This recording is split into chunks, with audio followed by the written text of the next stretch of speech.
আজকের ওয়েদারটা আমাদের পক্ষে সুটেবল নয়, কারণ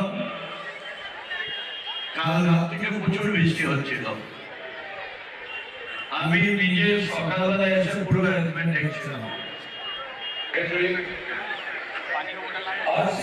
যত পরিবারের সদস্যরা তাদেরকে আন্তরিকভাবে মনে রাখছে 25 বছরের সফলতা নিয়ে লক্ষ লক্ষ মানুষের কর্মসংস্থান যিনি জাগাচ্ছেন যে পরিবার, তাকে নিশ্চয়ই ধন্যবাদ জানালে অস্বীকার। আমাদের দেশে দুটো সমস্যা খুব মারাত্মক, একটা হচ্ছে কর্মসংস্থান, আরেকটা হচ্ছে স্বাস্থ্য শিক্ষা। কর্মসংস্থানের জন্য আমরা সবসময় গভর্নমেন্টকে ব্লেম করি যে আমাদের চাকরি দিচ্ছে না, আমরা তো পড়াশোনা করেছি পাই না।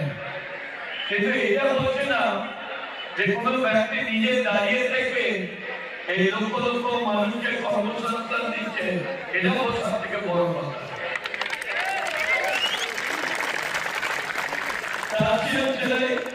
সকাল থেকে হাজার হাজার মানুষ আসছেন রাস্তাঘাটে, আমি তাদের ধন্যবাদ জানাচ্ছি যে ওয়েদারের মধ্যে তারা এখানে এসেছেন। কিছু কষ্ট হচ্ছে,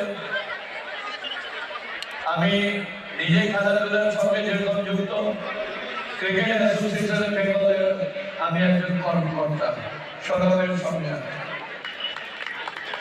আমি ট্যুরিজম মিনিস্টারও ছিলাম, হর্টিকালচার ফুড পলিসিরও মিনিস্টার ছিলাম। সেখানেও অনেকগুলো কাজ আমরা দিয়েছিলাম মাননীয় মুখ্যমন্ত্রীর নির্দেশেই।